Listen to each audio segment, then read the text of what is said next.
जय हिंद दोस्तों, this is Arjun Chauhan and I welcomes the India's best learning platform that is Chauhan academy. My dear students, जैसा कि आप देख पा रहे हैं आज के सेशन में अपन पढ़ेंगे आपके क्लास 10th की चैप्टर 5 के एक्सरसाइज 5.2 के सभी क्वेश्चंस को अपन अच्छे से समझते हुए चलेंगे।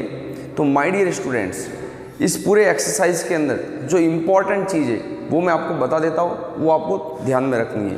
पहली चीज़ तो इस एक्सरसाइज के अंदर से एक क्वेश्चन आना फिक्स है, 100% एक क्वेश्चन आना है 3 मार्क्स का। इसके अलावा इस पूरे एक्सरसाइज के अंदर जो अच्छी बात है वो ये है माय डियर स्टूडेंट कि पूरे एक्सरसाइज के अंदर आपको केवल एक ही फॉर्मूला याद रखना है, उस फॉर्मूले से सारे के सारे क्वेश्चंस आपके हो जाएंगे। लेकिन देखिए वो फॉर्मूला क्या है, वो फॉर्मूला है an is equal to a plus n-1d। My dear students, जब इस फॉर्मूले की अपन बात करते हैं तो इसके अंदर सब चीज़ें अपने को क्लियर होते हैं। यहाँ पर कितने वेरिएबल्स यूज हो रहे हैं तो देखिए यहाँ पर 4 चीज़ें 1, 2, 3 एंड 4। इसके अंदर भी हमें इसके अंदर कोई डाउट नहीं रहता है, इसके अंदर कोई डाउट नहीं रहता है। कहने का मतलब जब बात करें ए क्या है यहाँ पर तो ए फर्स्ट टर्म, इसी तरीके से यहाँ पर डी क्या है तो डी है 2 कॉन्जुगेटेड नंबर्स का कॉमन डिफरेंस। लेकिन पूरे के पूरे चैप्टर्स के अंदर बच्चों के अंदर ज़्यादातर जो डाउट रहता है, जो सबसे बड़ा जो कन्फ्यूजन का विषय रहता है वो ये रहता है माय डियर स्टूडेंट कि an और n को लेकर सबसे बड़ा कन्फ्यूजन रहता है। तो मैं यहाँ पर कुछ इसके रिलेटेड डाउट को बिल्कुल जड़ से ख़त्म करूंगा ताकि ये एक्सरसाइज से रिलेवेंट जितने भी क्वेश्चंस हैं आपको बिल्कुल बेहतर तरीके से समझ में आए और फटाफट चुटकियों में आप इसको सॉल्व कर पाएँ। तो देखिए सबसे पहले तो बात करते हैं तो यहाँ a की वैल्यू क्या है फर्स्ट टर्म, d क्या है common difference. My dear students ध्यान रखना यहाँ पर n है क्या, n होता है विच टर्म नंबर, मतलब कि कौन से नंबर का पद है, कौन से नंबर का टर्म है, ठीक है ना, वो उसकी n की वैल्यू होगी। अपन लेंगे प्रैक्टिकल क्वेश्चंस ताकि आपके सारे क्वेश्चंस सारे डाउट है वो अच्छे से सॉल्व हो पाए। ध्यान रहे जो an होता है an माय डियर स्टूडेंट, वो उस टर्म का जो नंबर है उसकी वैल्यू होती है हमेशा। ये हमेशा वैल्यू को डिनोट करता है, मान बताता है। जैसे कि फर्स्ट टर्म की वैल्यू, सेकेंड टर्म की, थर्ड टर्म की, इस तरीके से। तो देखिए इसको समझने के लिए मैंने एक प्रैक्टिकल एग्जाम्पल लिया आपके सामने। जैसे कि मान लो अपन सीरीज लेते हैं 10, 20, 30, 40 डॉट डॉट अप टू ये 100 टर्म्स की। तो इसकी जो लास्ट टर्म है वो कौन सी हो गई, ये यहाँ पर ये n बराबर 1, ये फर्स्ट टर्म के लिए n बराबर क्या होगा 1, सेकेंड टर्म के लिए n बराबर 2, थर्ड टर्म के लिए n बराबर 3, फोर्थ टर्म के लिए n बराबर 4 माय डियर स्टूडेंट। तो यहाँ पर कहने का मतलब ये हो गई कौन सी, फर्स्ट टर्म, ये सेकेंड टर्म, ये थर्ड टर्म, ये फोर्थ टर्म, ऐसा अपन कहते हैं। तो सर यहाँ पर an है क्या एक्चुअल में, ये जितने भी होती हैं 10, 20, 30, 40 अप टू ये 100 तक। माय डियर स्टूडेंट ये AP के अंदर first term, second term, third term, fourth term, इनकी वैल्यू होती है, ठीक है ना। तो देखिए यहाँ पर अगर बात करें कि ये 10 क्या है तो 10 है वैल्यू फर्स्ट टर्म की, ठीक है ना। तो कहने का मतलब यहाँ पर ये n की वैल्यू क्यों आ गई, तो n की वैल्यू 1 हो गई। इसी तरीके से यहाँ पर बात करें 20 क्या है तो 20 है वैल्यू किसकी, सेकेंड टर्म की। इसी तरीके से 30 क्या है, थर्ड टर्म की वैल्यू, 40 क्या है, फोर्थ टर्म की वैल्यू है। इसी तरीके से अगर बात करें 100 क्या हुआ तो इस 100 वैल्यू होगी किसकी, nth टर्म की, ठीक है ना। 100 वैल्यू हो गई n टर्म की। तो कहने का मतलब क्या समझ में आया, अगर आपको फर्स्ट, सेकंड, थर्ड या 15th ऐसे टर्म दिया हुआ है तो जो भी यहाँ पर th लिखा होता है th तो इसके नीचे होता है, इससे आप पता कर सकते हो कि ये वैल्यू n की है, तो n आप पता कर सकते हो। जैसे कि मान लो आपको पूछ लिया कि बताइए इसकी 10th टर्म क्या है, तो 10th टर्म क्या है तो यहाँ जो th के अंदर जो वैल्यू होती है वही माय डियर स्टूडेंट n होता है, ठीक है ना। तो 10th टर्म पूछा, इसका मतलब ये क्या है, n बराबर कितना हो गया 10, ठीक है ना। यहाँ पर अगर बात करें फर्स्ट टर्म तो इसका मतलब n बराबर कितना हो गया 1, सेकेंड टर्म इसका मतलब n बराबर कितना हो गया 2, थर्ड टर्म इसका मतलब n बराबर कितना हो गया 3, फोर्थ टर्म इसका मतलब n बराबर कितना हो गया 4। तो यहाँ पर एग्जाम्पल लिया है मैंने कि यहाँ पर ये जो है ना 100, ये क्या है आपकी लास्ट टर्म है, ठीक है ना। इसको nth टर्म भी बोलते हैं, इसको लास्ट टर्म भी बोलते हैं। तो यहाँ पर आपको वैल्यू निकालनी है n, और n होता क्या, विच टर्म इज 100, मतलब कि कौन से टर्म की जो वैल्यू है, ठीक है ना, कौन से टर्म की वैल्यू है वो 100 है। तो यहाँ पर अगर आपको n निकालना है माय डियर स्टूडेंट्स, तो नॉर्मली तो आप बता सकते हो बिल्कुल सिंपल तरीके से। वो कैसे? अगर मैं ऑरली आपको पूछूं प्रैक्टिकली कि बताइए यहाँ पर ना 100 है, वो कौन से टर्म की वैल्यू होगी, फर्स्ट, सेकंड, थर्ड या फोर्थ, तो आप तुरंत बता सकते हो। कैसे? आप देखिए पैटर्न को फॉलो करते हुए, ये 1 पे 2 आ रहा है, ठीक है, 2 पे 20, 3 पे 30, 4 पे, तो इसका मतलब n बराबर 100, n बराबर 10 पे क्या आएगा, 100 आ जाएगा।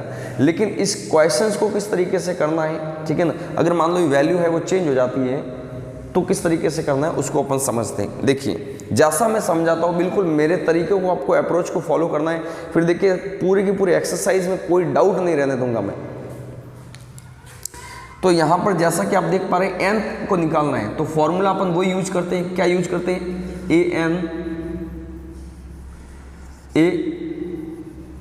an is equals to a plus n minus 1 d। यहाँ पर अपने पास d और a अपन पता है। एक और चीज ध्यान रखना, अगर किसी भी इस पूरे के पूरे, ठीक है ना, फॉर्मूला के अंदर अगर आपके पास 3 चीज़ों की वैल्यू अगर आपको पता है, 3 चीज़ों की, और अगर आपको चौथी निकालनी है, फोर्थ की वैल्यू निकालनी है, चाहे वो कुछ भी हो सकता है, चाहे वो a हो सकता है, n हो सकता है, d या an, अगर इनमें से 3 की वैल्यू पता है तो चौथी आप निकाल सकते हो माय डियर स्टूडेंट, ठीक है ना। तो यहाँ पर देखिए कैसे आप आइडेंटिफाई करेंगे। तो सबसे पहले यहाँ पर देखिए जैसा मैं आपको बता रहा हूँ, यहाँ पर फर्स्ट टर्म क्या होगा, a की वैल्यू चाहिए, तो यहाँ पर फर्स्ट टर्म क्या होगा 10, तो यहाँ पर मैं लिख देता हूँ 10 प्लस n आपको निकालना है -1, d की वैल्यू क्या होगा, तो d होता है कॉमन डिफरेंस, तो 20 में से इसका कितना है 10 के अंदर 20 के अंदर कितना प्लस किया 10, 30 के अंदर कितना प्लस किया 10, तब आया 40, तो इनका कॉमन डिफरेंस कितना आ रहा है 10 आ रहा है माय डियर स्टूडेंट, ठीक है, +10 +10 +10, इसका मतलब क्या है, ये अरिथमेटिक प्रोग्रेशन है, APA। तो यहाँ पर अगर मैं 10 लिखता हूँ, इसके अलावा an का मतलब होता है लास्ट टर्म, तो लास्ट टर्म की वैल्यू आपको दे रखी है, लास्ट टर्म की वैल्यू माय डियर स्टूडेंट, मैं वापस बोल रहा हूँ, यहाँ पर जो भी दिए होते हैं ये अलग अलग टर्म की वैल्यू दी होती हैं। तो कहने का मतलब जो लास्ट टर्म है, nth टर्म है, उसकी वैल्यू आपको दे रखी है कितनी 100, तो वैल्यू हमेशा इधर आएगी, हमेशा ध्यान रखें। तो यहाँ पर अपन लिख सकते हैं 100। अब इसको सॉल्व करेंगे तो कितना हो जाएगा, तो आप देखिए ये इधर जाएगा तो ये हो जाएगा 90 इज इक्वल्स टू, इसको मल्टीप्लाई करेंगे तो ये 10n - 10, अब ये इधर आ जाएगा तो ये इधर आएगा तो कितना हो जाएगा, ये हो जाएगा 100 इज इक्वल्स टू 10n, तो ये 0 से 0 कट जाएगा, तो n की वैल्यू कितनी आ गई, n की वैल्यू आ जाएगी 10 माय डियर स्टूडेंट। जैसा कि मैंने आपको स्टार्टिंग में बताएगा कि 10, 20, 30, 40, यानी कि n बराबर 4 की वैल्यू 40 है, 5 की वैल्यू 50, 6 की वैल्यू 60, इसी तरीके से n बराबर 10 की वैल्यू कितनी हो जाएगी 100। तो बिल्कुल नॉर्मल बेसिक अप्रोच है।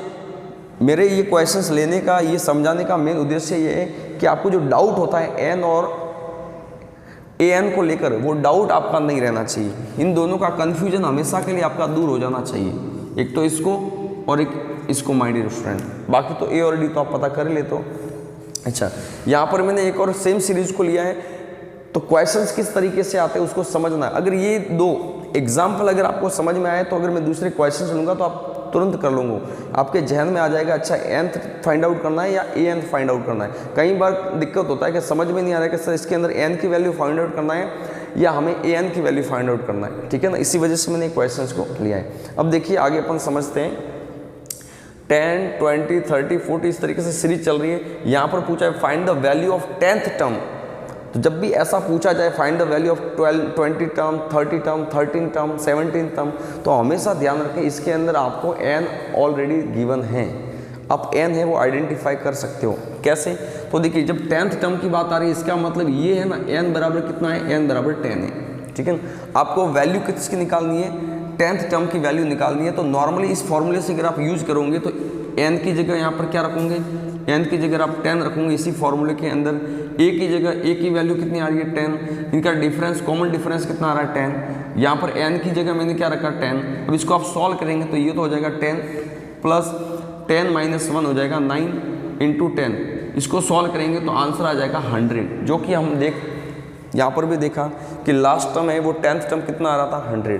तो कहने का मतलब इसकी जो 10वीं टर्म की जो वैल्यू आ रही है, the value of 10th term is equals to 100। तो यहाँ पर an होता क्या है, तो an माय डियर स्टूडेंट्स है वो हमेशा वैल्यू होती है, ठीक है ना। तो हमेशा ध्यान रखें इस चीज़ को। चलिए, आई होप कि अच्छे से मैंने समझाई, सारी चीज़ें आपके जहन में बैठ गई होगी, ठीक है ना, कि कब एन फाइंड आउट करना होता है और कब ए एन फाइंड आउट करना होता है, ठीक है ना। अगर विच टर्म आ जाए कहीं पर भी, फाइंड द विच टर्म, तो समझ जाना कि एन की वैल्यू निकालनी है। लेकिन अगर पूछा जाए कि उसकी वैल्यू निकालनी है, इसका मतलब आपको ए एन की वैल्यू निकालनी है, ठीक है ना। यहाँ पर देखिए मैंने एक दूसरी सीरीज ली है 15, 25, 35 and find the value of 10th term. तो इसका मतलब क्या हुआ, इसका मतलब हुआ फाइंड द वैल्यू ऑफ, तो यहाँ पर आपको वैल्यू निकालनी है, वैल्यू निकालनी है, find the value of 10th term इस तरीके से। तो इसका मतलब वैल्यू निकालनी है, वो भी किसकी, a बराबर 10 की, a बराबर 10 की, क्योंकि यहाँ पर है 10th टर्म, इसका मतलब यहाँ पर n की वैल्यू तो दे रखी है आपको 10, जब n की वैल्यू गिवन है इसका मतलब हमें a n ही निकालना पड़ेगा। तो हम a और d तो अपन फाइंड आइडेंटिफाई कर सकते हैं क्वेश्चंस के अंदर। तो आप देखिए इस क्वेश्चंस को आपके सामने अपन सॉल्व करते हैं, तो किस तरीके से करना है इसके अंदर। तो यहाँ पर देखिए a की वैल्यू कितनी है अपने पास 15, d की वैल्यू कितनी आ रहा है, d की वैल्यू आ जाएगा 10, क्योंकि कॉमन डिफरेंस कंटिन्यू कितना आ रहा है, इधर भी +10 किया, इधर भी +10 किया, इस तरीके से +10 की सीरीज में ये AP है वो कंटिन्यू चल रही है। तो इसके अंदर अगर आपको 10th टर्म की वैल्यू निकालनी है तो मैंने आपको एक बिल्कुल शॉर्टकट तरीका अपनाया था कि जिसकी वैल्यू निकालनी है उसको एक कम करके लिखना है। जैसे कि मैंने क्या बताया था, मैंने आपको समझाया था माय डियर स्टूडेंट्स कि अगर आपको 12th टर्म की वैल्यू निकालनी है तो आप कैसे लिखेंगे, a + 11d। इसी तरीके से आपको निकालनी है कि a + 20 टर्म की वैल्यू निकालनी है तो आप कैसे लिखेंगे, a + 19d। तो माय डियर स्टूडेंट्स इतना फॉर्मूला लिखने की बार बार आपको ज़रूरत नहीं है, आप इसी तरीके से इसी अप्रोच, बेसिक अप्रोच को फॉलो करते ही क्वेश्चंस को आप तुरंत कर सकते हैं, ठीक है ना। इससे आपका टाइम भी बचेगा और आंसर भी तुरंत आ जाएगा। तो यहाँ पर आपको निकालनी है 10th टर्म, तो मैं इसको ऐसे लिख सकता हूँ a + 9d। अब कुछ भी नहीं करना है, इसके अंदर दो वेरिएबल्स की वैल्यू रखनी a और d की, तुरंत आंसर आ जाएगा। तो a की वैल्यू कितनी आ रहा है 15 + 9 इंटू d की वैल्यू कितना आ रहा है, तो d अपने पास कॉमन डिफरेंस कितना है 10। इसको सॉल्व कीजिए, आपके पास आंसर आ जाएगा। तो ये हो जाएगा 15 प्लस ये हो जाएगा 19, तो आंसर आ जाएगा 105, यानी 105 इस कंप्लीट आपके 10th टर्म का वैल्यू आ जाएगा माय डियर स्टूडेंट, ठीक है। आई होप कि जो सेशन है, जो मैंने एक्सरसाइज को समझाने के लिए चैप्टर 5 क्वेश्चंस नंबर, जो बेसिक अप्रोच को अच्छे से समझ में आया होगा।